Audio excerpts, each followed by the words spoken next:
experience. When you grow up emotionally alone, you become a student of people long before you ever become a student of yourself, experience. You didn't have the luxury of being emotionally guided, so instead you adapted, you watched. You listened, experience. You noticed the smallest shifts, the pause before a sentence, the tightening of a jaw, the change in footsteps down a hallway, experience. You learned what different silences meant. You learned which version of yourself felt safest in which room. And none of this was conscious at first, experience. It wasn't a strategy, it was survival.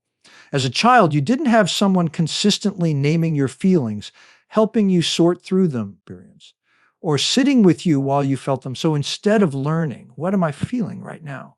You learned, what is everyone else feeling, experience? And how do I need to respond to stay connected? Your attention went outward, not inward. That outward focus became your emotional compass, experience. And here's the thing, this skill followed you into adulthood. You walk into a room and immediately sense the emotional temperature, experience. You know who's uncomfortable before they say a word. You know when something is off in a relationship long before there's evidence, experience. People often describe you as intuitive, emotionally intelligent, or deeply empathetic, and they're not wrong, experience. But what they don't see is the cost of learning empathy this way, because when your emotional development was built around reading others, experience, you didn't get equal practice recognizing your own inner signals. You might feel tension in your body before you can name the emotion behind it, experience. You might feel exhausted after social interactions without knowing exactly why. You might know that something feels wrong, but struggle to explain it, even to yourself. As an adult, this can look like constantly scanning for cues. You listen not just to words, but to tone, periods, timing, facial expressions. You replay conversations in your head, analyzing what someone really meant. You anticipate needs before they're expressed, experience. And while this makes you incredibly attuned, it also keeps you slightly disconnected from your own emotional center, experience. You learned early that awareness of others created safety. Awareness of yourself didn't feel as immediately useful, experience. So your inner world became quieter, less explored, not because it wasn't rich, but because no one taught you how to sit with it, experience. No one mirrored it back to you. No one said, that makes sense. Tell me more. Over time, this creates a subtle imbalance, experience. You trust your read on others more than you trust your own feelings. You may second guess your emotions, minimize them, or explain them away. You might ask yourself, am I overreacting more often than experience? What do I need right now? And that question alone reveals how early your emotional focus shifted outward, experience. Yet this way of thinking also speaks to your strength. You didn't shut down. You didn't become numb. You became perceptive, experience. You developed a deep sensitivity to human experience. You learned connection through observation, not instruction, experience. That's not a flaw. That's resilience shaped by necessity. But adulthood offers something childhood couldn't choose, experience. You no longer need to earn safety by monitoring everyone else. You can begin to turn that same curiosity inward. The same attention you give to others can be given to your own emotional signals.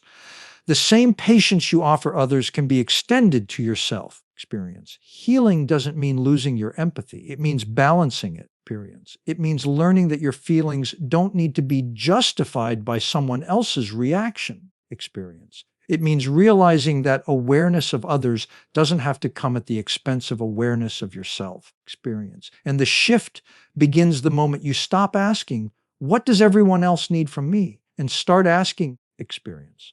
What am I feeling and why does it matter? When emotional connection is inconsistent in childhood experience, a quiet belief begins to form, one that doesn't sound dramatic but shapes everything. It's the idea that love arrives when you are useful. Experience, when you help, when you perform, when you make things easier for others. You don't think this in words as a child, but you feel it, experience. Attention comes when you're being good, when you're being helpful, when you're not adding weight to the room. So you adapt by becoming valuable, experience. And value in that environment isn't about being seen. It's about being needed. As you grow, usefulness becomes your language of worth experience. You learn to anticipate needs, to fix problems before they're spoken, to offer emotional labor without being asked. You become the listener experience, the mediator, the one who holds everyone else together, and people appreciate you for it. They rely on you. They praise your generosity, your strength experience, your reliability. That reinforcement sinks deep because it feels like proof that you matter. But what often goes unnoticed is what happens internally experience. So your sense of worth becomes tied to output, to what you give, not who you are. Rest begins to feel undeserved. Asking for help feels uncomfortable. Experience, even shameful. You might feel anxious when you're not actively contributing, as if stillness threatens your place in people's lives. As an adult empath, this can show up in subtle but powerful ways. You overextend without realizing it. You say yes when your body is saying no. Experience. You take responsibility for emotions that aren't yours. And when relationships get strained, your first instinct isn't to ask, is this healthy for me? It's to ask, what can I do better? This pattern doesn't come from arrogance or control. It comes from fear experience. The fear that if you stop being useful, you stop being chosen. That if you need too much, you'll be too much experience. That if you're honest about your limits, the connection will disappear. So you keep proving your worth. You give advice instead of vulnerability experience. You offer solutions instead of admitting hurt. You stay strong because strength once felt like the safest role to play experience. But here's the quiet cost of that belief. When your value is measured by usefulness, you never get to simply exist in your relationships experience. You're always earning your place. You're always performing emotional labor. And eventually that becomes exhausting experience. You might notice resentment building even toward people you care about. You might feel unseen, even while being deeply involved. Experience. You might wonder why your needs feel so heavy to carry alone, yet so hard to share. Experience. That's not because you're incapable of receiving love. It's because you were never taught that love could exist without performance. Relearning worth in adulthood requires a fundamental shift. It means separating your value from your usefulness. Experience. It means allowing yourself to be present without fixing, helping, or holding everything together. Experience. It means letting someone see you when you're uncertain, tired, or unsure. This can feel deeply uncomfortable at first. When you stop doing, exposed. When you stop giving, you may fear being forgotten. But what you begin to discover is something powerful. Experience. The people who truly see you don't disappear when you rest. They don't withdraw when you stop overfunctioning. They stay. And even more importantly, experience. You stay with yourself. Your worth was never meant to be earned through emotional labor. Experience. You didn't exist to stabilize others at the expense of your own inner life. You were always enough before you learned how to be useful. Experience. There's a particular kind of loneliness that comes from feeling deeply but never feeling fully seen. As a child, you had a rich emotional world experience, but there was no consistent place for it to land. Your feelings weren't necessarily rejected. They were simply unnoticed, misunderstood experience, or unattended to. So you learned something quietly but powerfully. Your inner experience was something to manage alone. You felt everything.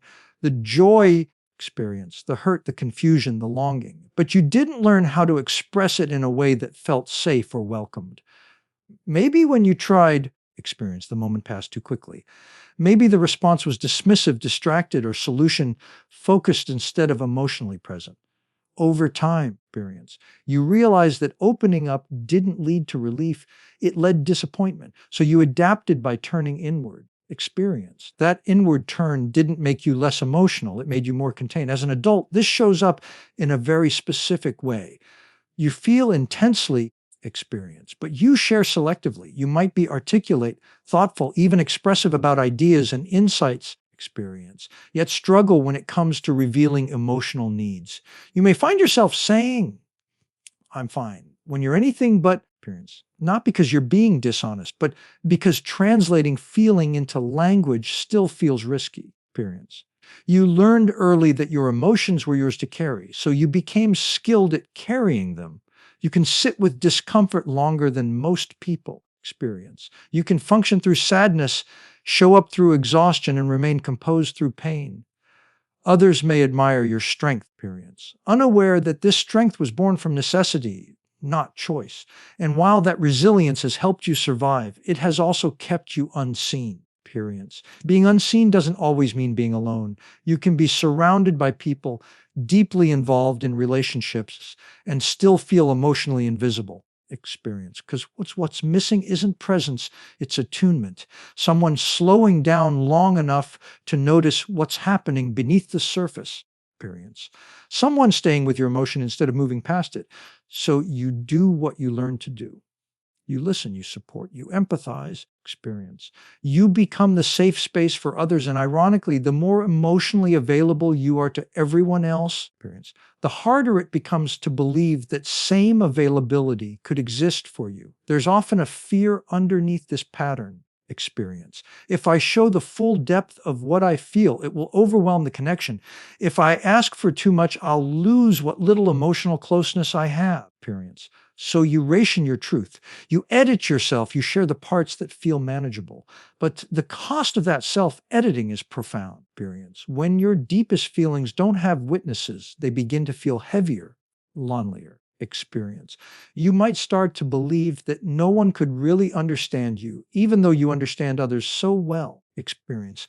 And that belief can quietly reinforce the distance you've always known. Healing here doesn't begin with forcing vulnerability. Experience. It begins with permission. Permission to acknowledge that your feelings matter, even if no one named them before. Experience. Permission to take up emotional space without apologizing. Permission to let your inner world be messy, uncertain, and real. Experience. Being seen doesn't require perfect expression. It requires safety. And safety is something you can now choose, cultivate, and allow. Experience. You can start small. One honest sentence, one unmet need spoken out loud, one moment where you don't rush to minimize or explain away what you feel. Experience. And as you practice this, something shifts. Your emotions stop feeling like burdens you must carry alone. They become signals, valid, meaningful, worthy of attention. You begin to experience connection not just as proximity, but as presence. Because the truth is experience. You were never too emotional to be seen.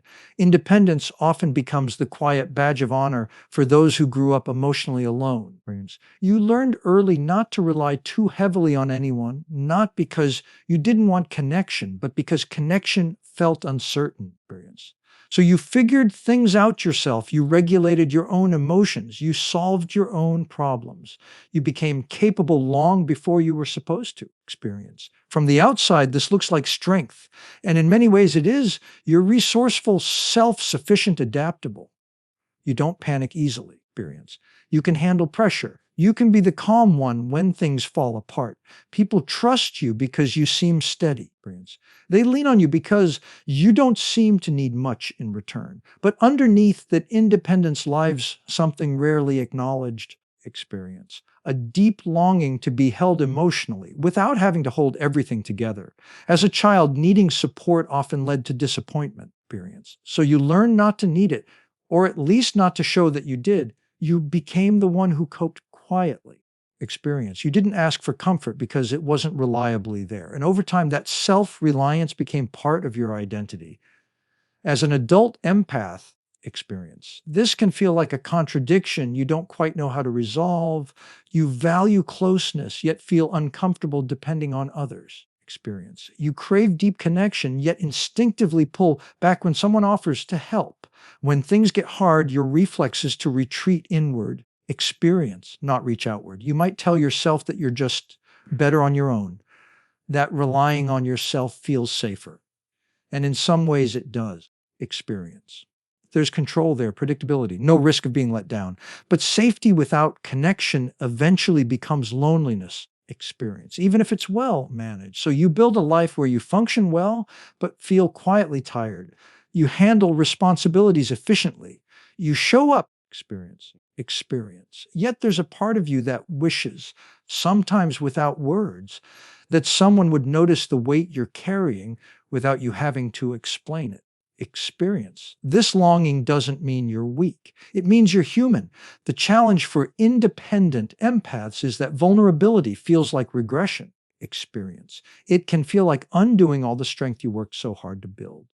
Experience. But true strength isn't the absence of need, it's the ability to recognize when support would actually help. Experience. Letting someone in doesn't mean surrendering your autonomy, it means expanding your capacity for connection. Experience. It means allowing yourself to rest in someone else's presence, even briefly, without scanning for what's expected of you. And this is where trust begins to be rewritten, not through grand gestures, but through small moments, accepting help without justification, saying, experience, I'm not okay, without immediately offering a solution, staying present instead of disappearing emotionally when things feel tender. At first, experience, this can feel deeply uncomfortable. You might feel exposed, uncertain, even guilty. But slowly you begin to experience something new. Experience support that doesn't come with strings attached, care that isn't transactional, presence that doesn't require you to be strong. Experience. And in those moments, something inside you softens. You realize that independence doesn't have to mean isolation. Experience. That being capable doesn't mean being alone, that you can be both self-reliant and deeply connected. Experience. The version of you that learned to survive on their own did an incredible job, but survival was never meant to be the final destination. Experience. You're allowed to want safe connection now. You're allowed to lean, to rest, to receive. When you grow up emotionally alone, experience, your mind learns to work overtime. It becomes a problem-solving machine, constantly scanning for what went wrong, what could go wrong. Experience, and what you should do to prevent it. Overthinking doesn't begin as anxiety, it begins as protection. As a child, experience, you learned that understanding the emotional environment could help you stay connected, avoid conflict, or minimize disappointment. Experience. So your mind stayed alert. That alertness followed you into adulthood. As an adult empath, you replay conversations long after they end. You analyze pauses, word choices, facial expressions. You wonder if you said too much, not enough, or the wrong thing entirely. Experience. If someone's tone shifts, your mind immediately searches for the cause and often lands on you. What did I do? What did I miss? Experience. How can I fix this? This isn't because you're self-centered. It's because you were trained to take responsibility for emotional outcomes. Experience. When no one helped you process feelings as a child, you assumed the job yourself. You became the emotional regulator. Experience. The one who adjusted to keep the peace. And when something felt off, you looked inward first. Over time, this creates a deep habit of self-blame. Experience. Not loud or dramatic, but quiet and constant. You assume misunderstandings are your fault. You assume distance means you failed. You assume tension means you did something wrong. Even when logic tells you otherwise, experience. Your nervous system still reacts as if it's your responsibility to repair the connection. So you overthink not because you enjoy it, experience, but because your mind is searching for safety. This pattern can be exhausting. You might feel mentally drained after social interactions, experience even positive ones. You might struggle to be fully present because part of you is monitoring, evaluating, predicting. You want to relax, experience, but your mind keeps working as if rest might cost you something. And underneath all that thinking is a familiar fear being too much or not enough. Experience. Too emotional, too sensitive, too intense, or not interesting enough, not supportive enough, not easy enough to be around. Experience. These fears didn't appear out of nowhere. They grew in the absence of reassurance. When no one consistently reflected your worth back to you, you tried to figure it out yourself, and the mind can be a harsh mirror. Experience. What's important to understand is that overthinking is not a flaw in your character. It's a sign of how deeply you care about connection. Experience. It shows how invested you are in understanding others and maintaining emotional bonds. But when that care turns inward as criticism, experience, it stops being helpful. Healing here doesn't mean stopping thought. It means changing direction. It means learning to pause before assuming blame. Experience. It means asking different questions. Instead of, what did I do wrong? You begin to ask, could be true. Instead of, how do I fix this? You ask, is this mine to carry? This shift can feel unnatural at first. Self-compassion may feel unfamiliar, even undeserved, but slowly with practice, your mind begins to soften. Experience. You start to recognize when you're taking on responsibility that isn't yours. Experience. You notice when your thoughts are driven by old fears rather than present reality. And in those moments, something powerful happens. Experience. You give yourself the understanding you once searched for outside of yourself. You stop punishing yourself for being human. Experience. You allow space for misunderstanding, imperfection, and emotional complexity without turning it into a personal failure. Experience. You don't have to think your way into belonging. Experience. There comes a moment in adulthood when you realize that waiting for someone else to finally understand you, protect you, experience, or rescue you from emotional pain keeps you tied to a past that can't be changed. Not because that longing is wrong, experience, but because the people who were supposed to do that didn't know how, experience. And so healing doesn't arrive through blame or bitterness.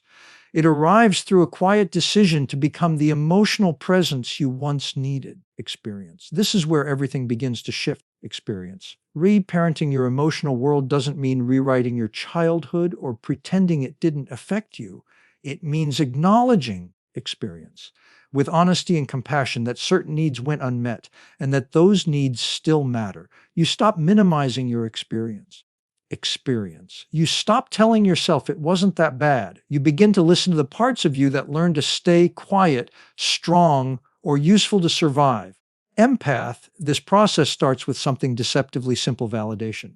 Not from others, but from yourself. When emotions arise, experience. Instead of questioning their legitimacy, you acknowledge them. You say internally, experience. And this makes sense. That single shift can feel radical when you grew up without emotional mirroring. You begin to notice your inner dialogue, experience. The way you speak to yourself when you're overwhelmed, tired, or struggling. And slowly you replace judgment with curiosity, experience. Instead of pushing through discomfort, you pause. Instead of dismissing pain, you ask what it needs. This is not self-indulgence. This is repair. Boundaries become another form of reparenting. As a child, you likely had to stretch yourself to accommodate others. As an adult, experience, you learn that limits are not rejection, they're protection.